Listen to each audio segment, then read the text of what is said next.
네, 우리 옆에 계신 분들과 함께 우리 사랑과 축복의 인사 함께 나눌까요? 사랑합니다. 축복합니다. 네, 여러분 참 잘 오셨습니다. 주께서 오늘도 큰 은혜 주실 줄로 믿습니다. 요즘 뉴스를 보다 보면 마음이 편치 않습니다. 그 이유는 기쁜 소식들보다 나쁜 소식들이 더 많이 들리기 때문이죠. 정치 싸움, 또 사고, 범죄, 갈등 이야기들 뿐입니다. 어디를 봐도 기쁜 소식보다 나쁜 소식들이 훨씬 더 많습니다. 그래서일까요? 많은 사람들이 요즘 세상에 희망이 어디 있을까라며 탄식하며 한숨 섞인 말들을 하곤 합니다. 여러분은 어떠세요? 혹 같은 마음이신가요? 그다음 이 시간 말씀에 귀를 기울이시기를 바랍니다. 여러분께 전해드릴 아름다운 소식, 기쁨의 소식이 있습니다. 오늘 본문은 당시 북이스라엘의 처참한 상황을 생생하게 보도하고 있습니다. 여기저기에서 곡소리가 들리고 절망의 소식들이 북이스라엘을 온통 뒤덮고 있습니다. 아름다운 소식이라고는 전혀 찾아볼 수 없는 매우 암울한 시기입니다. 한마디로 최악입니다. 열왕기하 6장의 당시 북이스라엘의 수도인 이 사마리아는 이방 국가인 아람 대군에 의해 완전히 포위당했고 설상가상 성 안의 양식은 다 떨어진 상태입니다. 굶주림이 극심했습니다. 성경은 그때의 참상을 이렇게 기록하고 있습니다. 앞선 6장 25절에 나귀 머리 하나가 은 80세겔이요 비둘기 똥 4분의 1이 은 5세겔이라. 즉 나귀 머리 하나가 노동자 1년 품삯인 80세겔에 거래되었습니다. 나귀 한 마리가 아닌 나귀 머리 하나 값입니다. 한 세겔은 노동자 한 명이 4일간 받는 금액으로 오늘날로 환산하면 작게는 하루 일당을 5만 원으로 계산했을 때 한 세겔은 20만 원입니다. 그러므로 80세겔은 약 1,600만 원이죠. 식량은 다 떨어지고 짐승도 다 잡아먹고 이제 남은 것은 나귀인데, 나귀는 전쟁 상황에서 없어서는 안 될 매우 중요한 운송수단입니다. 그런데 이 나귀마저도 머리 하나에 1,600만 원에 팔릴 정도이니 이는 매우 심각한 상태가 아닐 수 없죠. 또한 비둘기 똥 4분의 1의 값이 은 5세겔로 거래되었는데, 여기 비둘기 똥은 합분태로 전쟁 당시 먹는 식사를 말합니다. 이것도 오늘날로 환산하면 이 400만 원 정도의 금액입니다. 즉 식사 한 끼에 400만 원 정도이니 당시의 상황이 얼마나 극심했는지 알 수 있죠. 근데 더 큰 문제는 아무리 돈이 있어도 이것조차 구할 수 없는 절망적인 상황이라는 것입니다. 근데 더욱 기절할 일은 이 백성들 사이에서 오늘은 내 아들을 잡아먹고 내일은 내 아들을 잡아먹자라고 하는 도저히 상상조차 할 수 없는 극한 상황까지 벌어지고 있다는 사실입니다. 아마 지옥도 이런 지옥은 없을 겁니다. 이런 비참한 상황을 접하자 그때서야 이 사태의 심각성을 깨달은 당시 여호라 왕은 왕복을 찢고 베옷을 입고 통곡했지만 마음을 찢지 못해 결국 죄 없는 엘리사를 원망하고 그를 죽이려고 혈안이 되어 있습니다. 사실 북이스라엘이 이러한 극심한 상황에 이르게 된 그 주 요인은 바로 그 자신입니다. 열왕기하 3장 1절과 2절에 여호람이 사마리아에서 이스라엘을 12해 동안 다스릴 때 그가 여호와 보시기에 악을 행하였다라고 말씀합니다. 이는 자신뿐 아니라 이스라엘 전체를 죄로 오염시켰기 때문이죠. 즉 하나님 앞에서 자신의 죄를 깨닫고 회개해야 했을 여호람 왕은 오히려 선지자 엘리사를 원망하고 그를 죽이려 합니다. 하지만 상황이 너무도 극도로 악화되자 그제서야 하나님의 심판을 깨닫고 엘리사에게 도움을 요청합니다. 근데 여러분, 어쩜 이것이 바로 오늘 우리의 영적인 현 주소가 아닐까요? 즉 상황이 극도로 악화되어야만 그제서야 그때서야 하나님을 찾습니다. 하나님을 찾으면 그나마 다행이죠. 대부분은 하나님을 등지거나 하나님을 떠나고 맙니다. 왜일까요? 평소에 일상에 매일의 하나님과의 관계를 맺지 못했기 때문입니다. 그걸 바라기는 꼭 무슨 일이 발생해야만 하나님을 찾는 자가 아닌 날마다 숨쉬는 순간마다 주님과 친밀한 관계를 맺으며 일평생 주와 동행하시는 저와 여러분 되시기를 주님의 이름으로 간절히 축원합니다. 여러분, 우리가 믿는 하나님은 모든 문제보다 크신 하나님이십니다. 우리 주님은 우리 인생의 모든 문제의 해답이 되십니다. 그리고 날마다 그리고 숨쉬는 순간마다 늘 주와 동행하시는 복된 성도의 삶 되시기를 거듭 주의 이름으로 축원합니다. 그 가운데 이제 엘리사가 하나님 앞에 엎드려 기도하기 시작합니다. 그리고 하나님의 회복과 축복의 메시지를 전달합니다. 7장 1절에 내일 이맘때에 사마리아 성문에서 고운 밀가루 한 스아를 한 세겔로 매매하고 보리 두 스아를 한 세겔로 매매하리라. 쉽게 말하면 내일 싸고 쉽게 양식을 구할 것이다 라는 말입니다. 여러분, 이 말이 얼마나 크고 놀라운 복음입니까? 근데 그때 왕의 총애를 받는 한 장관이 일어나 여호와께서 하늘에 창을 내신들 어째 이런 일이 일어날까라고 비꼬며 말을 합니다. 그 장관은 성 안의 식량 사정을 그 누구보다도 잘 알고 있었기에 그렇게 말했을 겁니다. 하지만 그는 인간적인 계산만 앞세워 공동체를 심히 낙심케 했고 또 믿음을 무너뜨리는 부정적인 말을 내뱉게 됩니다. 참고로 교회 안에서도 어떤 일을 계획하고 준비하려고 하면 이처럼 초를 치는 사람들이 종종 있습니다. 어떻게 해요? 돈 없어서 안 돼요. 그 밖에도 이건 이래서 안 되고 저건 저래서 안 된다라고 자기 주장을 펼칩니다. 굉장히 똑똑한 척을 하죠. 아니, 누가 본인들로 책임지라고 했습니까? 정작 자신은 아무런 책임도 지지 않을 거면서 그저 입만 살았습니다. 죄송합니다. 어른들 말씀에 고놈의 주댕이만 살아서 그냥 가만히만 있으면 중간이라도 할 텐데 오히려 공동체를 힘들게 하는 사람들이 있습니다. 물론 어려울 수 있죠. 상황이 여의치 않을 수 있습니다. 하지만 여러분, 주의 일은 돈으로 물질로 하는 것이 결코 아니죠. 주의 일은 상황 봐가면서 계산해 가면서 하는 것이 아닙니다. 내가 못하면 그저 가만히 있으면 됩니다.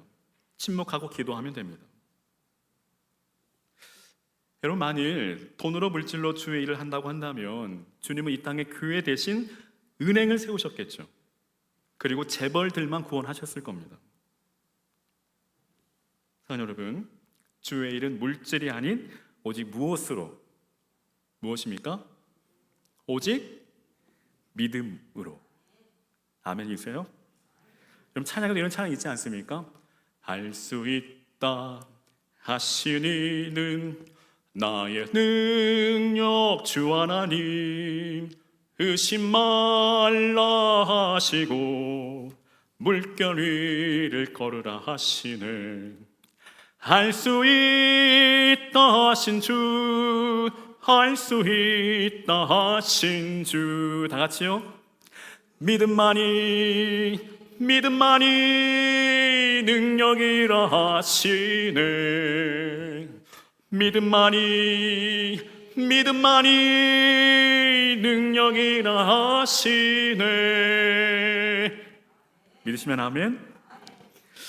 저와 여러분, 그리고 우리 덕진교회는 어떠한 환경과 상황에서도 또 무슨 일을 만나도 오직 믿음으로 주의 일을 감당하는 저와 감당할 수 있기를 주의 이름으로 간절히 축원합니다.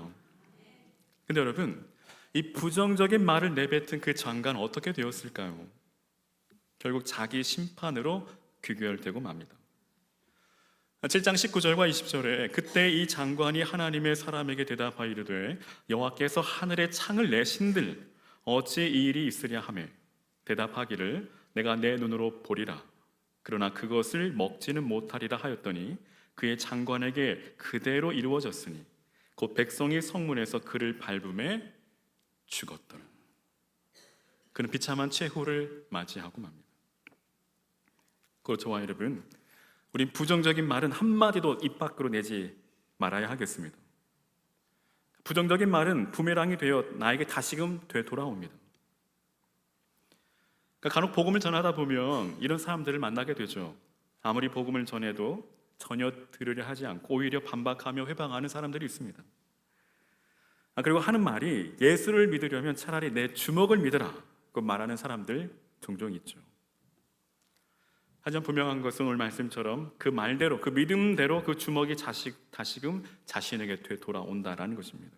즉 하나님의 심판을 받는다라는 것이죠. 여러분, 하나님은 우리가 말한 대로 시행하십니다. 그러므로 할 수 있다, 할 수 있다, 믿음으로 고백하시기를 바랍니다. 이는 단순히 긍정의 말이 아니라 믿음의 선포입니다. 할 수 있다 믿음으로 선포할 때 그 믿음대로 능히 이루어질 줄로 믿습니다. 네, 아멘 하신 분들에게 반드시 이루어질 줄로 믿습니다. 네, 아멘에도 타이밍이 있다는 거. 이런 배경 속에 오늘 본문은 나병 환자 네 사람이 등장합니다. 그러니까 몸이 성한 사람도 이렇게 극심한 기근과 적에게 포위된 상황에서는 힘들어 하는데 이 나병 환자들은 오죽했을까요?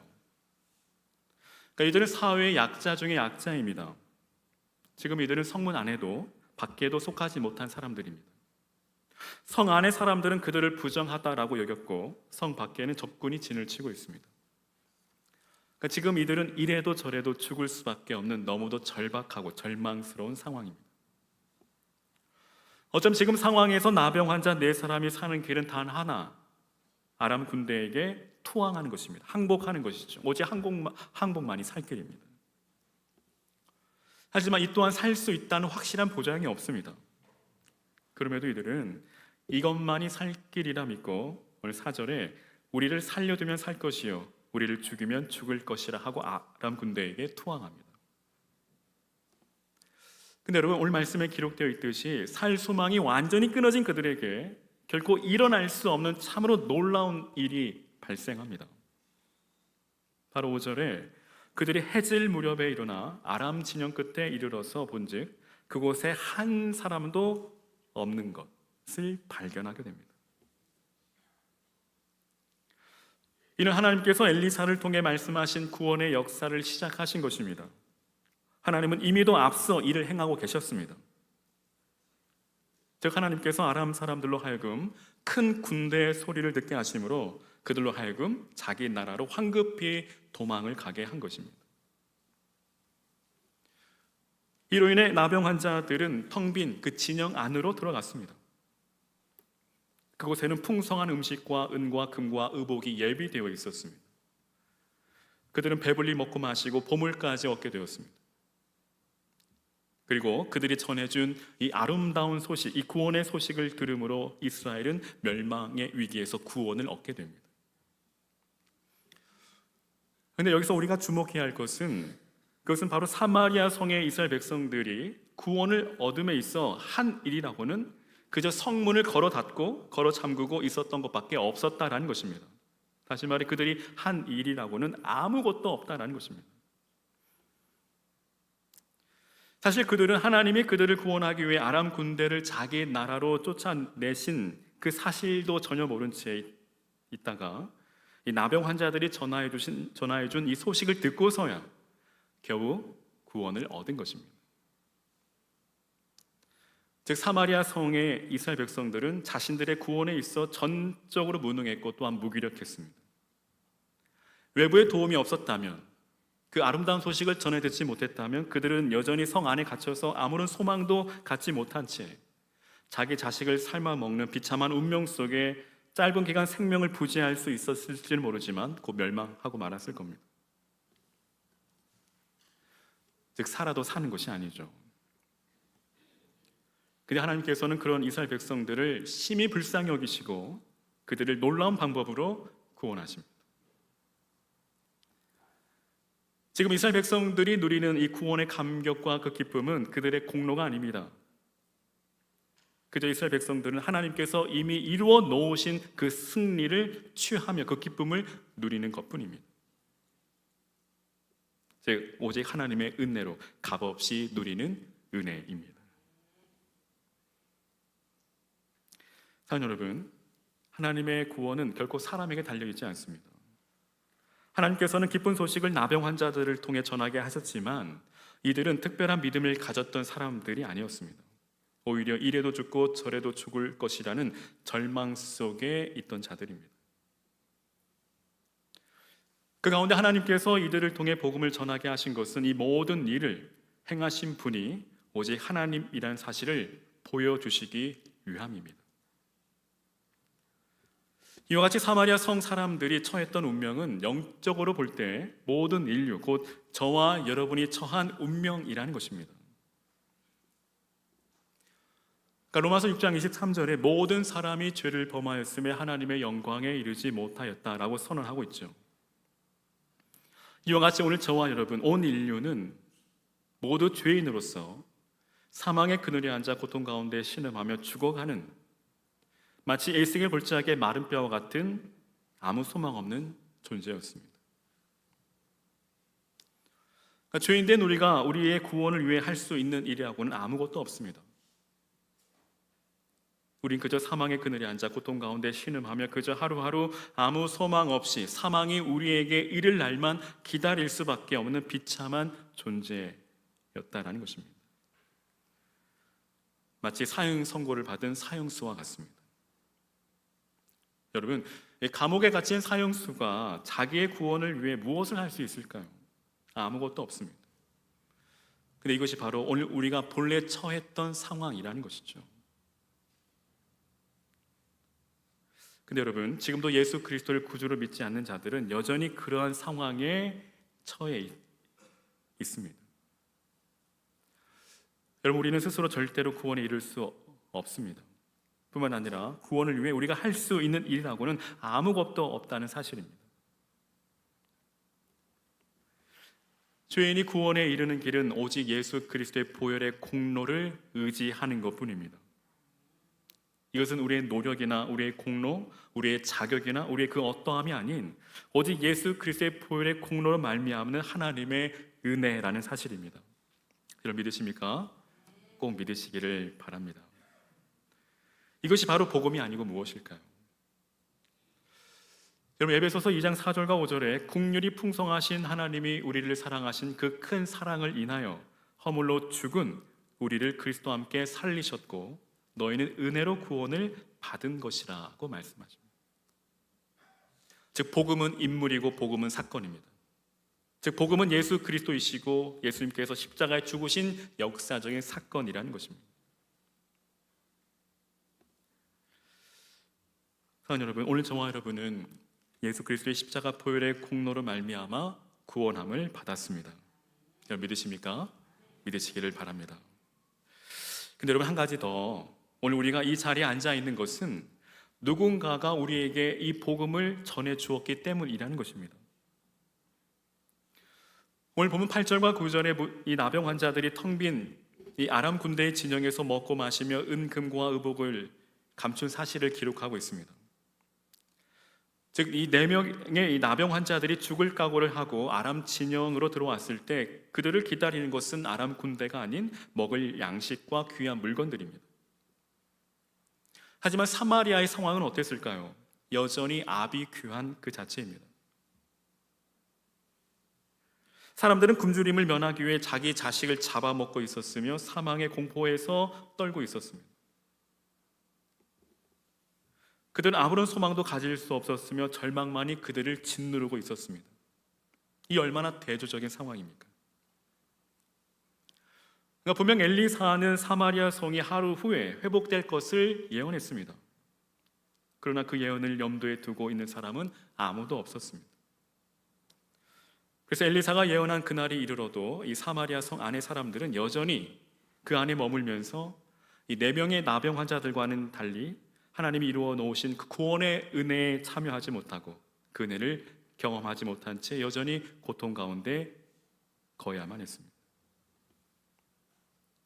하지만 여러분 그 가운데 오늘 4명의 나병 환자들이 이 복되고 아름다운 소식을 그들에게 전하여 주므로 온 이스라엘 역시 하나님께서 행하신 크고 놀라운 구원의 은총에 함께 참여하게 됩니다. 9절에 나병 환자들이 그 친구에게 서로 말하되 우리가 이렇게 해서는 아니 되겠도다. 오늘은 아름다운 소식이 있는 날이거늘 우리가 침묵하고 있도다. 만일 밝은 아침까지 기다리면 벌이 우리에게 미칠지니 이제 떠나 왕궁에 가서 알리자 하고 가서 성읍 문지기들을 불러 그들에게 말하여 이르되. 즉 이들은 복음을 전하지 않는 것이 죄임을 깨달았습니다. 당연하죠. 왜일까요? 옆에서 사람이 뻔히 죽어가는 것을 보면서 그저 방관하고 방치한다면 결코 책임을 면할 수 없죠. 그것은 분명 죄입니다.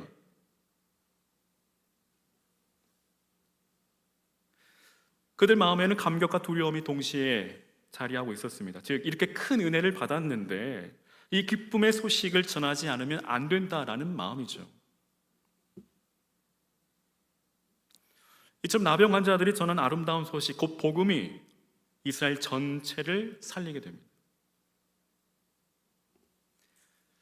여러분, 지금 사마리아 성 안의 사람들의 형편은 오늘 복음을 모른 채 살아가는 이들과 동일합니다. 오늘 이 세상 사람들은 하나님께서 이루어 놓으신 이 놀라운 구원의 역사를 알지 못함으로 여전히 사망 가운데 살아간다라는 것입니다. 영적인 사마리아 성 안에 갇혀 고통 가운데 신음하며 살아갑니다. 즉 그들은 자신들이 처한 이 사망의 고통에서 벗어나고 싶어하는 마음이 간절하지만 하나님께서 그리스도의 십자가 대속의 사건을 통해 이루어 놓으신 그 구원의 놀라운 역사를 알지 못한 채 여전히 사망의 성 안에 갇혀 고통하고 있습니다. 여러분, 이 얼마나 안타까운 현실입니까? 이미 구원의 문이, 구원의 길이 활짝 열려 있음에도 이제 그곳에 달려가 구원의 기쁨을 누리기만 하면 되는데 그 사실을 알지 못한 채 그것을 누리지 못하고 여전히 사망의 고통 가운데 있으니 이 얼마나 안타까운 현실이란 말입니까? 근데 여러분, 실제 이러한 일들이 오늘 우리 주변에, 우리 가운데 일어나고 있다는 사실이죠. 사랑하는 우리 가족과 우리 이웃, 그리고 우리의 삶의 모든 현장에서 이러한 안타까운 모습들이 나타납니다. 그럼에도 오늘 저와 여러분, 복음을 듣지 못하고 죽어간 영혼들을 그저 방관하고 방치하고 계시지는 않습니까? 그렇다면 그것은 분명 죄입니다. 그리고 하나님은 반드시 그 책임을 물으실 겁니다. 사랑하는 여러분, 복음은 단순한 정보가 아닙니다. 사람의 인생을 바꾸고 운명을 바꾸는 소식입니다. 즉 예수님께서 우리 죄를 대신해 십자가에 달려 죽으시고 그 죽음에서 부활하셔서 우리에게 생명을 주셨다는 소식, 이것이야말로 온 인류에게 가장 아름다운 소식이며 가장 기쁨의 소식, 곧 복음, 굿 뉴스입니다. 그럼에도 이 기쁜 소식을 전하는 사람이 없으면 들을 수 없고 믿을 수 없다는 사실입니다. 그러한 이유에서 사도 바울은 로마서 10장 14절에 저희가 믿지 아니하는 자를 어찌 부르리요, 듣지도 못하는 이를 어찌 믿으리요, 전파하는 자가 없이 어찌 들으리요 라며 탄식의 목소리를 외치고 있습니다. 그 또한 로마서 1장 14절에 헬라인이나 야만인이나 지혜 있는 자나 어리석은 자에게 다 내가 빚진 자라고 말합니다. 여러분, 그가 정말 빌린 돈을 갚지 않아서 이렇게 고백하고 있을까요? 그럼 왜 빚진 자라고 말하고 있는 것일까요? 그것은 바로 그가 하나님께 받은 은혜가 너무도 크기 때문이죠. 여러분, 누군가로부터 큰 은혜를 받았다면 그 은혜를 갚으려 하지 않겠습니까? 만약 그런 마음이 없다면 은혜를 헛되이 받은 것이죠. 더 심하게 말하면 사람이 아닙니다. 그럼 은혜 받은 자의 마땅한 고백은 무엇일까요? 시편 116편 12절에 내게 주신 모든 은혜를 내가 여호와께 무엇으로 보답할까? 이것이 바로 은혜 받은 자의 마땅한 고백 아니겠습니까? 근데 여러분, 사도 바울뿐 아니라 오늘 저와 여러분 역시도 복음의 빚진 자라는 사실입니다. 왜일까요? 그 이유는 바로 오늘 우리도 누군가가 우리에게 복음을 전해 주었기 때문에 이 자리에 있다라는 사실입니다.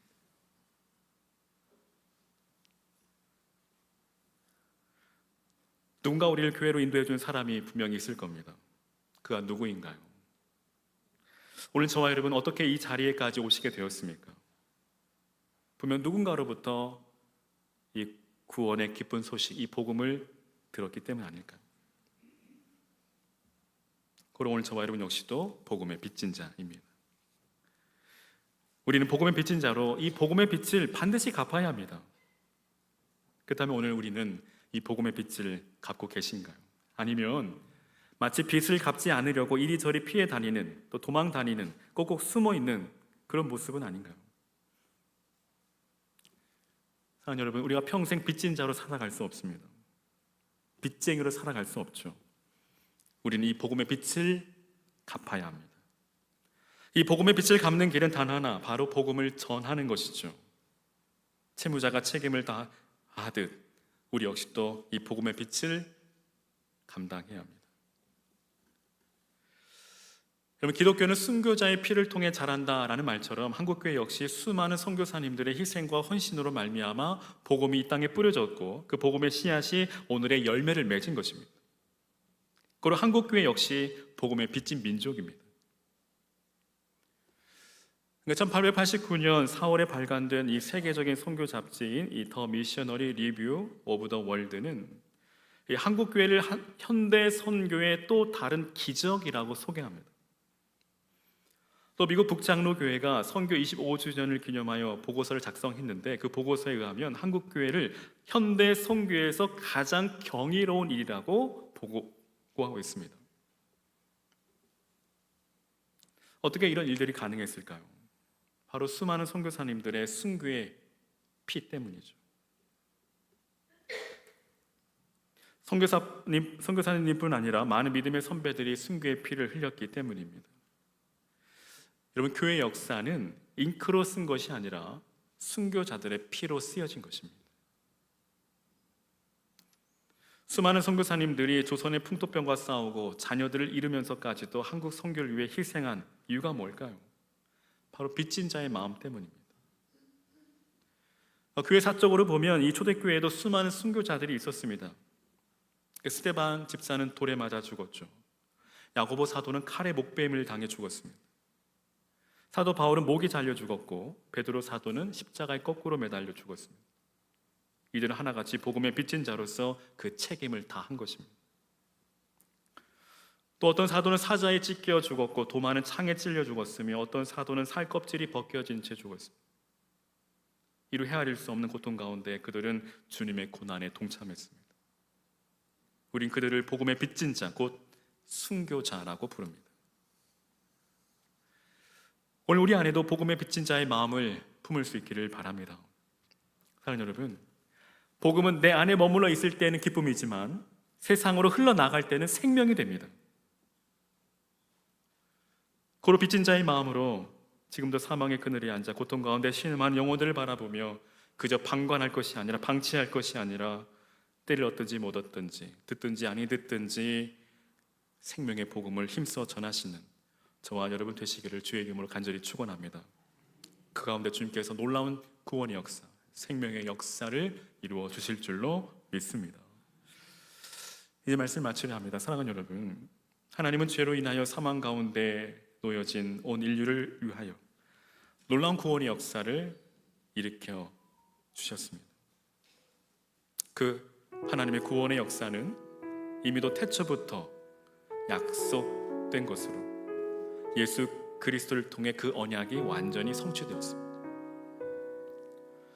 그리고 마치 오늘 본문의 나병 환자들처럼 살 소망이 완전히 끊어진, 즉 아무런 소망이 없는 저와 여러분을 택하시고 부르셔서 먼저 구원의 은혜를 경험케 하셨습니다. 근데 여러분, 하나님께서 우리를 먼저 부르신 것은 우리만 그 구원의 은혜를 누리라고 주신 것이 결코 아닙니다. 하나님께서는 우리로 하여금 우리가 먼저 받은 복음에 감사해서 그 복음을 다른 이에게 전하게 하시기 위해 우리를 먼저 부르시고 또 이 복음의 사명을 주신 것입니다. 오늘 저와 여러분은 복음의 빚진 자입니다.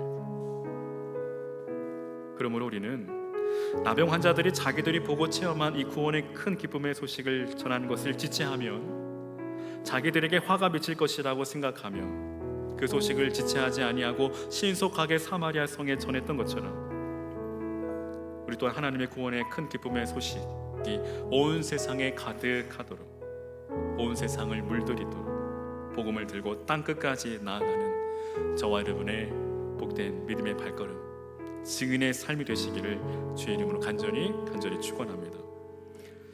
사랑하는 여러분, 복음은 세상의 유일한 아름다운 소식입니다. 아름다운 소식, 기쁨의 소식이 절박한 이 시대 가운데 지금이야말로 온 인류에게 미칠 가장 크고 아름다운 큰 기쁨의 소식을 전해야 할 때입니다. 여러분, 복음이 나에게서 멈추면 그것은 소식이 아니라 비밀입니다. 하지만 복음은 숨기기엔 너무도 좋은 기쁨의 소식입니다.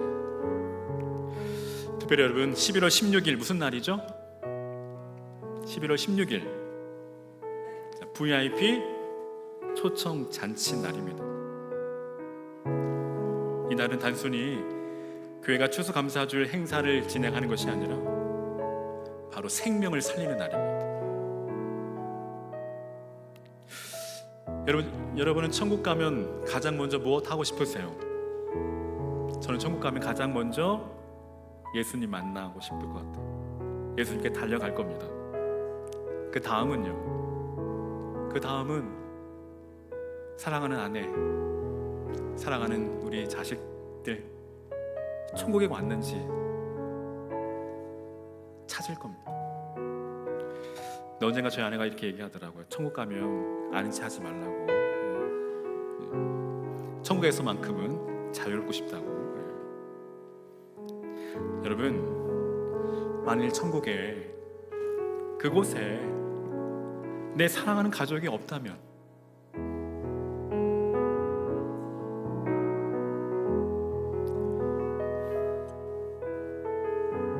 천국에 사랑하는 내 가족이 없다면